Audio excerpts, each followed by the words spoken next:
long as you're awake and I do my job, it'll be all good.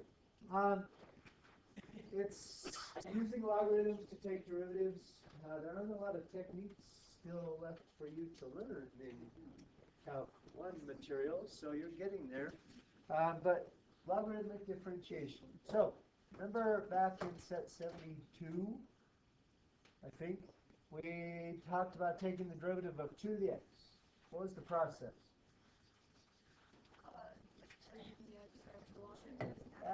You take, what is it? What's the process? I don't care what it is. Natural log both sides, okay? Now, the thought being, studies show that processes tend to stick in your brain longer than memorized facts without an anchor. So, process is log both sides so that x can be brought down by log rules. See? Now, at that point, we still have not taken a derivative, I think you'll agree. Yeah. Now we can take a derivative. What's the vocabulary for it when you take a derivative when y is not solved for? Implicit differentiation. So, when I take the derivative with respect to x of both sides, anytime x is not, y is not solved for, you'll have to do a bit of a chain rule. So the derivative of log of y, derivative of the outside, then the derivative of the inside. What's the derivative of the outside? And what's the derivative of the inside? All right, that's implicit differentiation. The right side, does that require the product rule or not so much? Not so much because natural log of 2 is constant. If you use the product rule, would it be wrong? Yes. Well, no, because the derivative of log of 2 would be 0 and it would go fine anyway. It's just too much work. So what is the derivative of the right side, please? Natural log of 2. Dy dx then is y log of 2, but we don't leave our answer like that. We put it back in x terms. And so what do we put in for y? 2 to the x log of 2. Boom. Now, that's not new. Hi, Sam.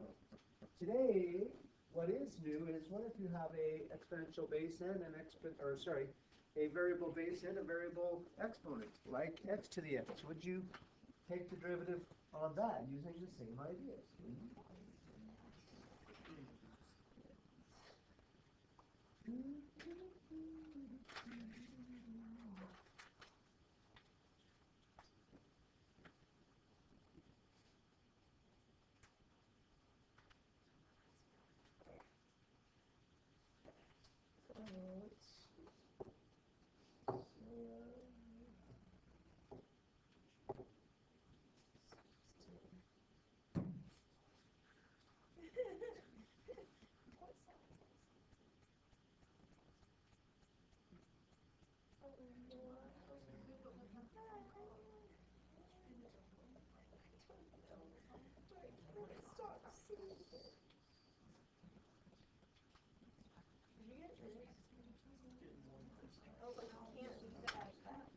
All right.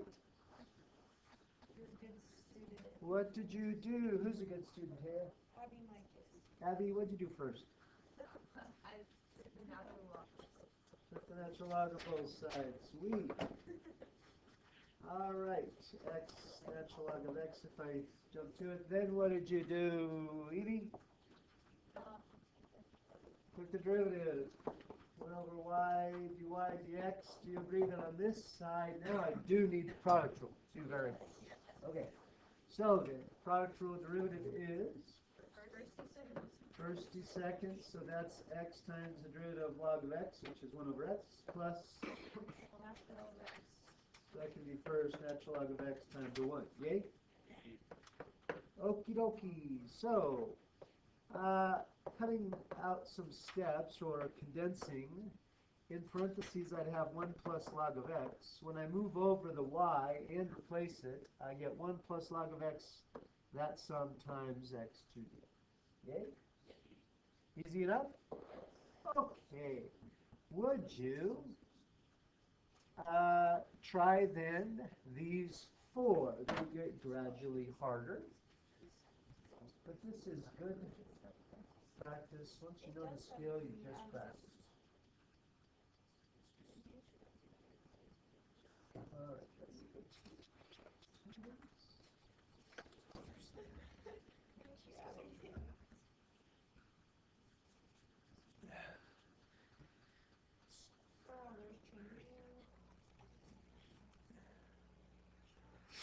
Yeah, the last two require you to be on your game.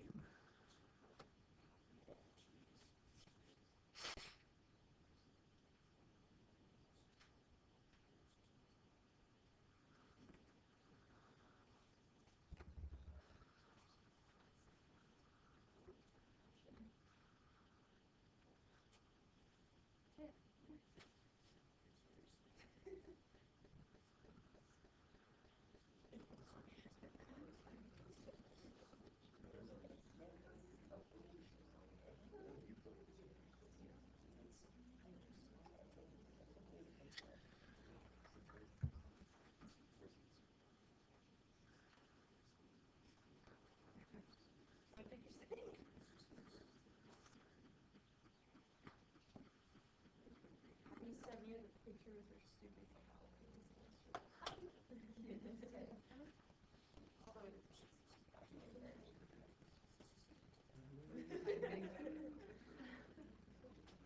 Where'd you put it?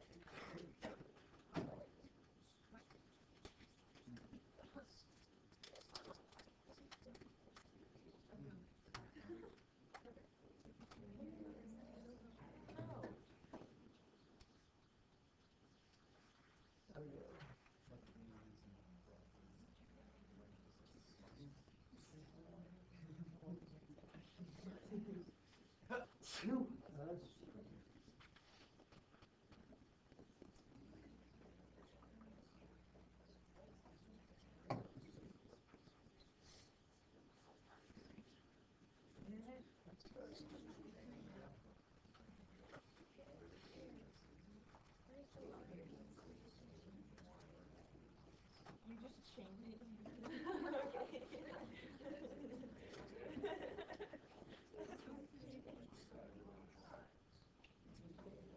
Brilliant. Can you just change it? I changed it. I don't know if I'm breaking math, but I do it for everything. First stays the same.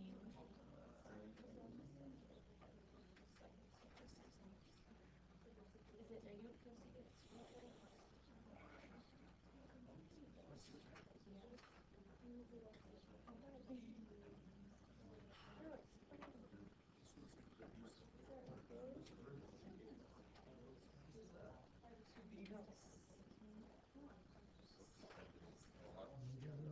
Oh my gosh, guess what I got on my chem quiz?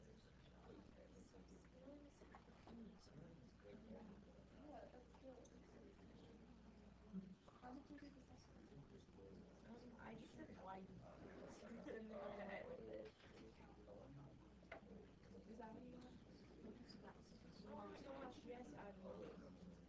I'm slowly working my way up to comfort zone. Still at the C level. Yeah. Dude, look at this. Oops. Yeah, sorry. Okay, let's go. I'm freaking yells. ln. I'm changing f of x to log x. Yeah. Negative cosecant. So I don't think we do natural log. Can we do percent? What are you doing?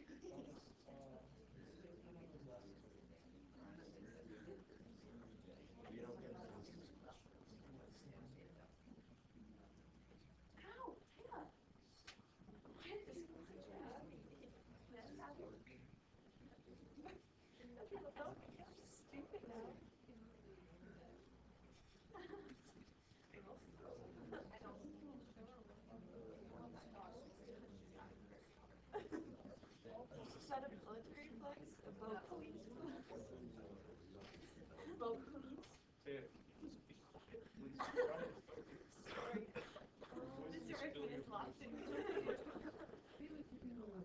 Yeah, what's for the last one? No, I'm gonna do the third one. Okay. If I have how big your brain thinks it's how big your brain is. That's You're welcome. What's the derivative of tangent? Negative cosecant. Yeah, secant squared. Why do you know that? Because I don't know, man. Oh, you're doing that one.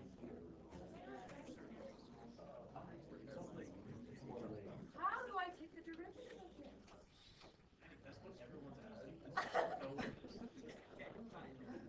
There, I don't need your sass. Yes.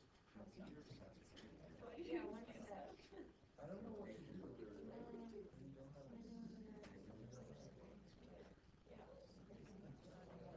No, I have not. And your dog lost it.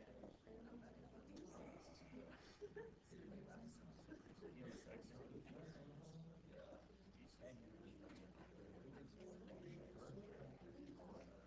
Because you got it.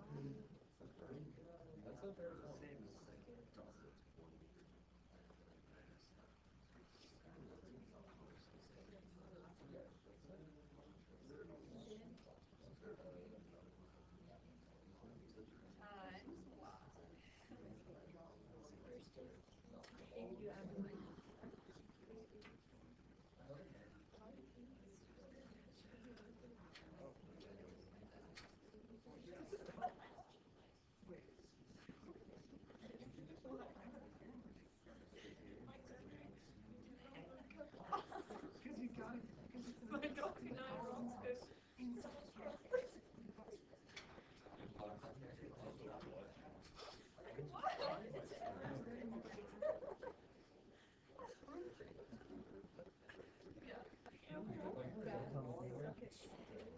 All right. Wait, I'm not done. 10. No, because then you have to multiply by 2 because you're changing it. So it's 1 over the other. Why would you? Same. Second is the same. Sorry, I'm great. So everything is 1. Just imagine what we're going through. 12 hours. I got all the way to the third one.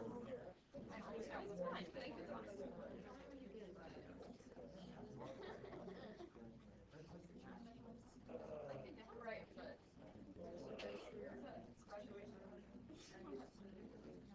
can't.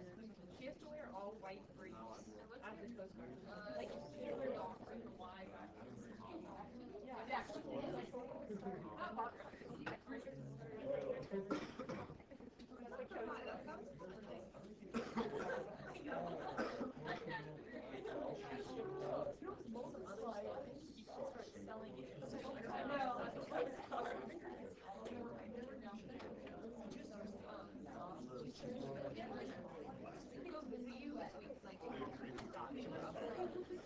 Okay.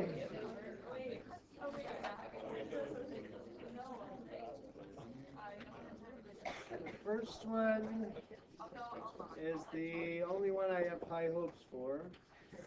We'll see. I've gotten three of the 4.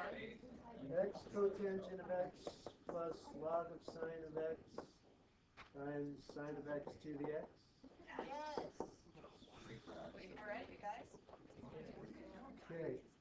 So that came from taking the log of both sides and then using the chain rule, right?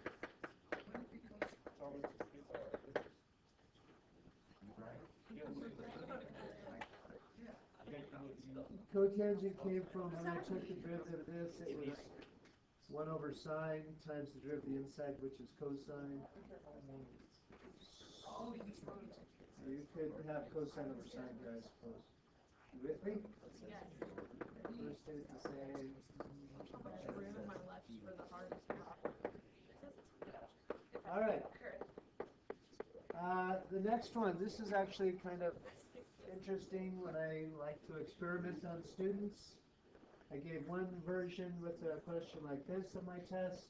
Success rate was about 85%. Rephrasing a question like this, the success went down to about 45%. What makes this hard? It looks different. There's no two sides. There's no y equals. It's just an expression. Take the derivative of it. If that makes it hard, there's no y equals, then what should you do? Y equals. Oh, we did. You make a y equals. You say y equals u. So you can take the log of both sides. If you want to be able to take the log of both sides, add in of both sides. You follow? After that, eventually, I hope you get down to the answer dy dx is cotangent of u over u minus log of u cosecant squared of u times u to the cotangent of u. Alright? Okay, this one is a bit of a humdinger. This is for to separate the men from the boys and the women from the girls, whatever. You got to be good to get this one. So, did you take the log of both sides? Okay, you probably already are going to be wrong there. If you take the log of both sides, can that exponent be brought down? No. Because you'll be the log of the tangent. So the tangent is a problem, yes? So what can be done about that problem? Arctan. So arctangent of f equals x to the 3x squared, so that you isolate the exponential. Now is it appropriate to take logs? Yes. So now I'm going to take the log of both sides, and when I do, at least the right side is starting to look good, although the left side's a bit of a mess. Now let's take the derivative of the left side, and again, you better be on your game. You have the double chain rule, yeah. So what's the derivative of the outside? 1 over arctangent of f times, what's the derivative of the inside? 1 over, what's the derivative of arctan? 1 over 1 plus f of x squared times the derivative of the inside again, f prime.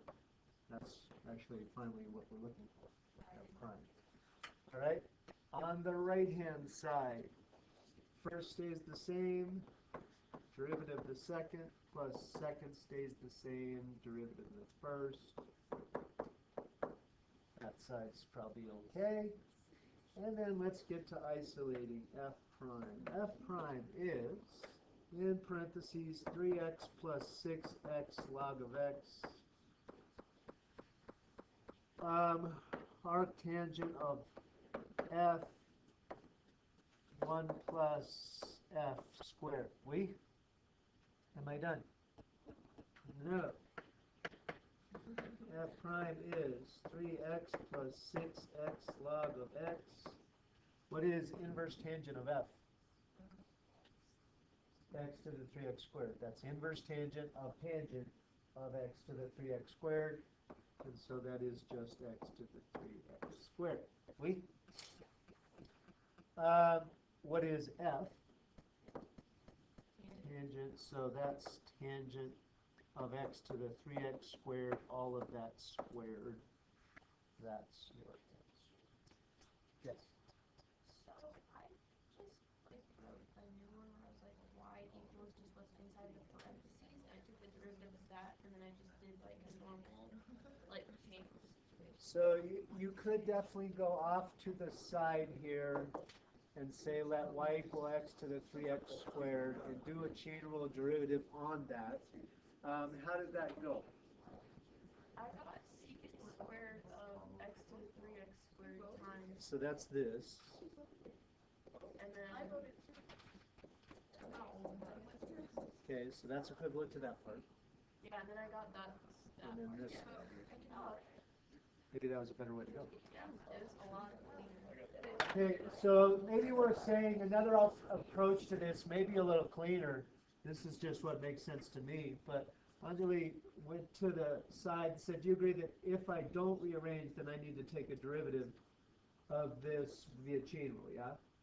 But she went off to the side and said, all right, so let's talk about what that would look like if y equals x to the 3x squared, took a derivative on that, and then once she had that chain rule derivative, she brought it back into the answer. The answer looks a little different in that she would have secant squared rather than this one plus tangent, but the identity is the same, yeah? All right, last one. You need to be careful here because of the parentheses. So, did you, like the second one, create two sides? All right.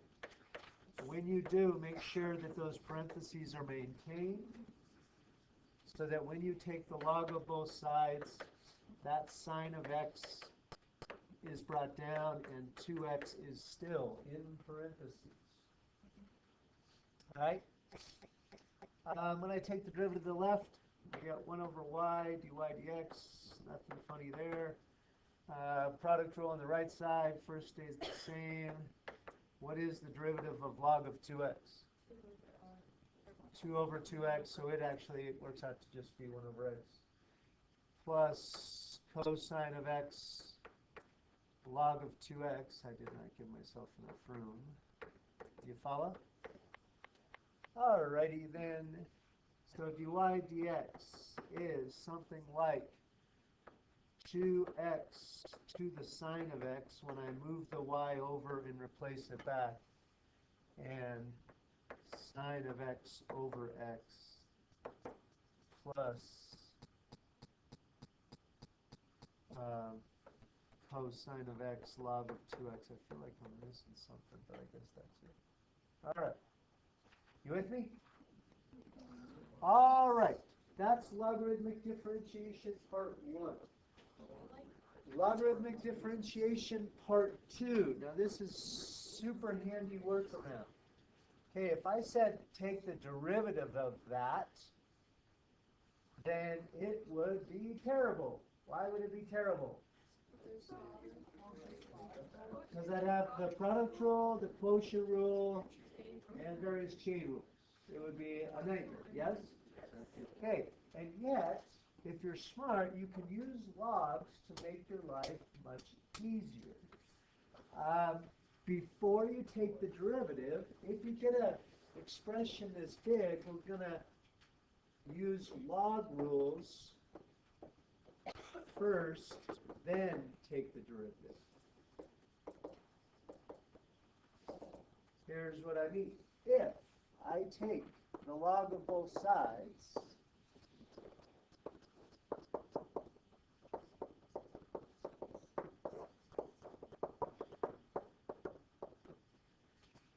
then there are many log rules to be had. One is that anytime you have something with an exponent, you can bring the exponent down, okay? Likewise, anytime you have a product, it can be written as a sum of separate logs, okay?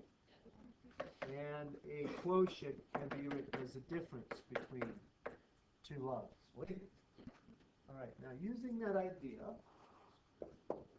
we're going to blow up the right side. So, I am envisioning 4 factors. The first one is when I take the log of this guy, I'm going to have the log of that, and I'm going to write the root as an exponent and bring that exponent down. And so that will become 1/2 natural log of x minus 2. Then I will add that 2 by breaking that product into a sum, the log of 2x squared plus 1. Anything in the denominator is being divided and therefore subtracted. So minus the log of 1 minus x, and also minus the log of sine of x. Sweet? All right. Now, taking the derivative. The derivative on the left is 1 over y dy dx, and the derivative of the right is just a whole lot of little baby derivatives. So, what is the derivative of 1/2 log of x minus 2? 1 over 2 times the difference x minus 2. Yay? What is the derivative of log of 2x squared plus 1? 1 over 2x squared plus 1, but then times the derivative inside. 4x up top, okay? Minus, what is the derivative of log of 4 minus x? 1 over 4 minus x, but then the derivative of 4 minus x is negative 1, so let's change it to a plus 1 minus a negative, no. And the derivative of the last. 1 over sine of x times cosine of x. So that your final answer, though lots of writing, not conceptually difficult, is that thing, 1 over 2 times x minus 2 plus 4x over 2x squared plus 1 plus 1 over 4 minus x minus, let's just call it cotangent of x. And then when I move the y over and replace it, then I have to write that original expression, root x minus 2, 2x squared plus 1 over 4 minus x. Is that clear where this thing is coming from? That's the one I moved over, right? And there is your answer. Okay, that is the idea. Why don't you try, rather than just do all that writing for nothing, let's do number 9 on the homework. And it looks like this.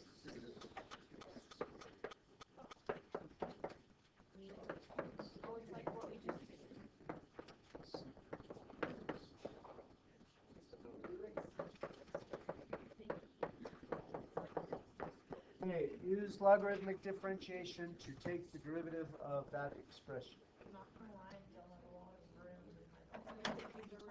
Right, small. You do not have to show all the work I just showed. That was for no purposes. If you can do a little condensing, so be it. Bless you.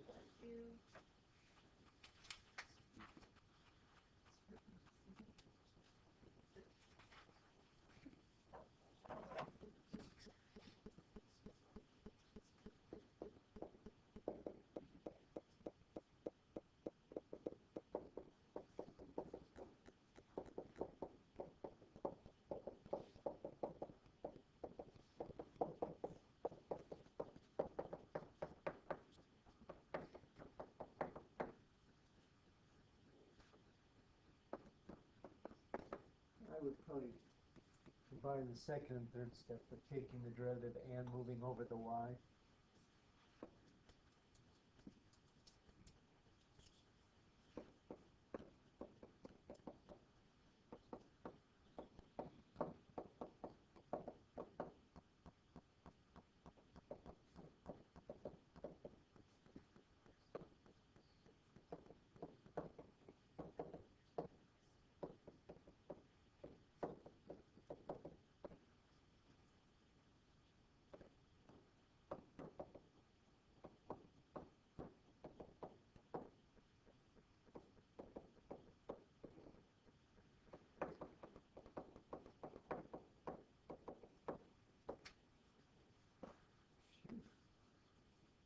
I hope I gave you a double y. Did I give you a double y?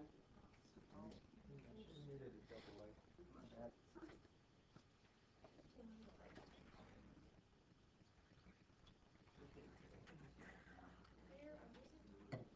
Okay, hopefully you have 5 add-ins or parts of addition subtraction problem and then the original expression off to the side, yes? Okay, let's call it good on that and go to the homework. Homework. All right. 15, which actually is on the back. I don't know why I put it first. 15 on the homework. My answer is this. 3/7 root 7 halves arctangent of root 2/7 x plus c. Do you agree?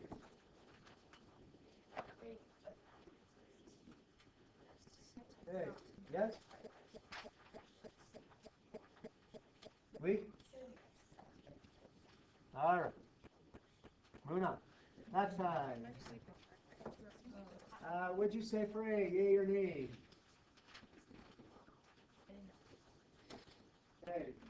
So you will start to categorize this, but you will generally, by the time I'm done with you, say if it's a, must there be a G equal, then you would think IVT.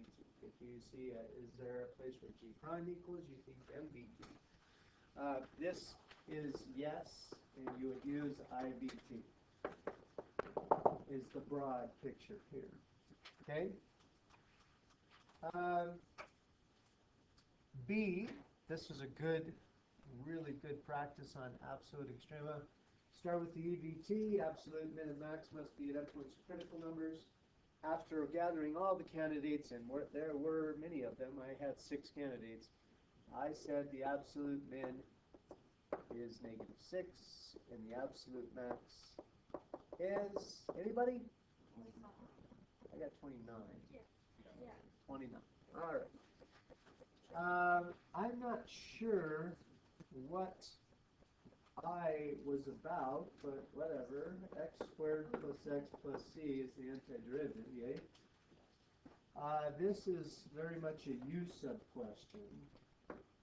And the answer, at least I got an answer of 2. We? The multiple choice, C. You had to divide first. That was improper. Number 4. I have something like pi times pi over 6 plus root 3 over 4. Wait. And then the last one was a proof of continuity. So f at -2 is 5 exists, the limit from the left is 5, the limit from the right is 5, so the limit exists, and all 3 parts are 5. So left, right, center are the same. It is continuous. The derivative I said was a no because my one-side derivatives were -4, -2. And C, I have 56/3. Yeah, isn't there a C? I just didn't want to see it. Right, you didn't see it. All right, 130. Nope, that's, you see what questions we have on 83B. The double I. Double I. B. Oh yeah. B. B? Like 5B? Or B? Oh, the first one B. I got you. B. 4. And 5C. 5C. The one you didn't see? Yeah. And 15. Why should we go over it if you haven't even I tried would it? want to see it. Oh, okay. Which one did you say? 25? 15? Okie dokie. Here we go. IR. Okay. I think you'll agree that U sub is necessary because I have a function within a function. That's why I thought U sub. Also, I wasn't sure how else to do it with all the monkey business, so function within a function, think U sub. What is U? 2x plus 1. What is du? 2 dx, so if we move that 2 over, then the dx will get sub 4 by a d over 2. When x is -5, what is u? Changing the limits, you should always change the limits as well. When x is -5, u is -10 plus 1 or -9. When x is -1, u is -2 plus 1 or -1. So the equivalent to this is -9 to -1 of f of u times du over 2. When you make all your substitutions of all 4 parts. Do you follow me? Okie dokie. The half I'll put out front, and let's talk the integral from -9 to -1. -9 to -1, this is 2 14, 10, 27, and 4 is given. All right, so from negative 9 to negative 1, bless you, we're talking this region, yeah? But signed region. So it's a positive 14 and a negative 10.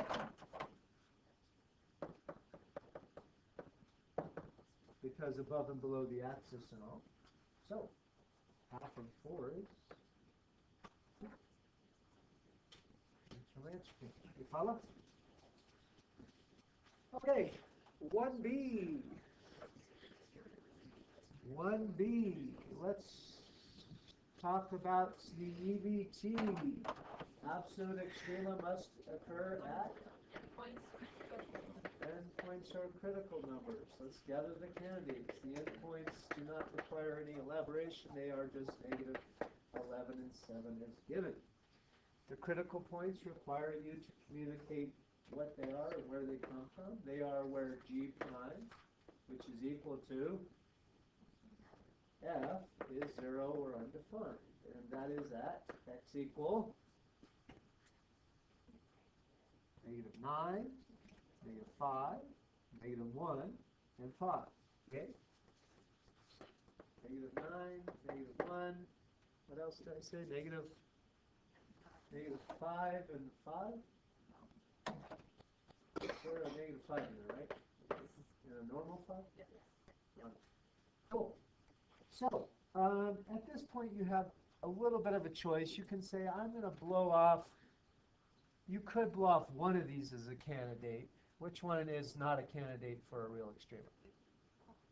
5 is not a candidate because you're not getting a sign change there.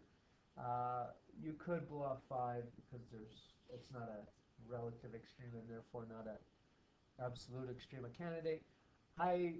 After communicating all that, why you're dumping it, it's almost as much work as just finding it. So I typically just find the 6 candidates. All right. So remember, G, as given, is 8 plus the accumulated area from negative 5 going forward. We? All right. So I typically go left to right. G at negative 11 is 8 plus the integral from negative 5 to negative 11 of f of t dt. You down. The next thing I do is say I don't like that going backwards, so I'm going to switch the bounds. So the dt is going the right way from negative 11 to negative 5. You follow me? Then, in lieu of the integrals, I put in some brackets and I say, all right, what are the areas they gave me from negative 11 to negative 5 with signs? So, I've got a negative 2 and a positive 14, and that takes me to negative 5. You follow? That then is 8 minus 12, so negative 4. You understand where the evaluation is coming? All right. G at the next one I come to is negative 9. Now it's up to you if you build off the one you just found or if you just start from scratch. Again, I'm just going to do it the long way, but it is something like 8 minus the integral from negative 9 to negative 5. Yay? 8 minus, what is the signed area from negative 9 to negative 5? 14, and it's a positive, so 8 minus 14 is negative 6. Thankfully, the next one we come to is negative 5, and it's the easiest because it's an integral from negative 5 to negative 5, which is just 8 plus 9, right? All right. Then, G at, what's the next candidate I come to? Negative 1. Okay. So from negative 5 to negative 1, now that doesn't require that I switch the signs. That's good. What is the signed area from negative 5 to negative 1? Negative 10, 8 minus 10 is negative 2. G at next candidate up, 5? Yes? All right. What is the signed area from -5 to 5? -10 plus 27, yeah? Do you agree? Okay, so that's -2 plus 27 more, so 25. And finally, G at 7 is 8 plus the signed area from -5 to 7. What's that? That's 8 minus 10 plus 27 plus 4, or 4 more than the previous area, which is 29. After that, we just say, based on that evidence, this guy is the smallest G outcome, and this one, 29, is the greatest. And that is the justification, the EVT with that evidence. I 4. All right. Did you get something like sine and 1/2 is that kind of shape right there, yay? And on the x-axis is this. Are we talking washer or disc? Washer. Volume is pi from, I'll get the limits in a second. What's big R and little r? The big R is the distance to sine, yeah? And little r is distance to 1/2. And is it dx or dy? X. Since we're having x, we're using x. Bounds. I need to know where sine is 1/2. Where is sine equal to 1/2? Pi over 6 and 5 pi over 6. That's just trig. All right. So what's the technique for integrating sine squared? 1/2 minus 1/2 cosine of 2x minus 1/4, yeah? 1/2 squared and all. So let's combine and integrate. What's 1/2 minus 1/4 and integrated? 1/4 x. And what's the antiderivative of 1/2 cosine of 2x? 1/4 sine of 2x, yay?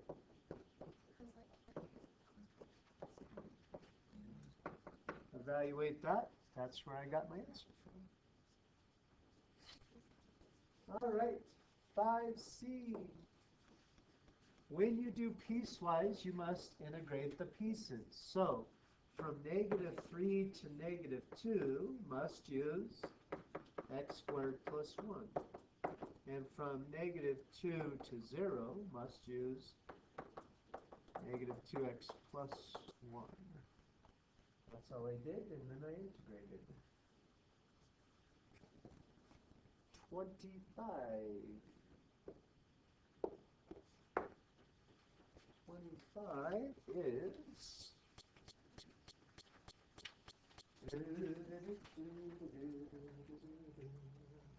Okay. In essence, you're basically trying to say you want to find the place where the tangent is parallel to the secant slope. So you should be doing something like this.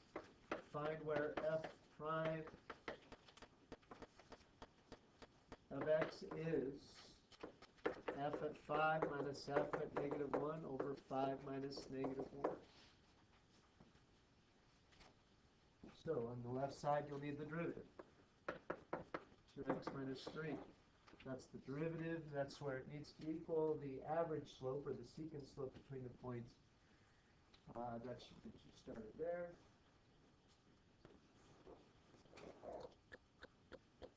And 15. 15. Just use so. You cannot split that. Do not even think about doing this nonsense, you cannot split a sum in the denominator. It is not. Oh, no wonder. 15. All right, get this to me by the end of the day. 15, you should do arctangents, and let me know if you have questions. Let's start with Tyler.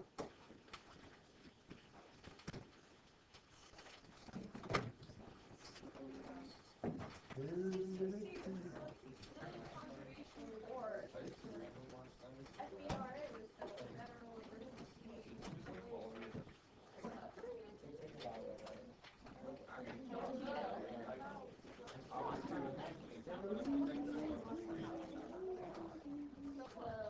your own sense. It's very easy. By your own sense.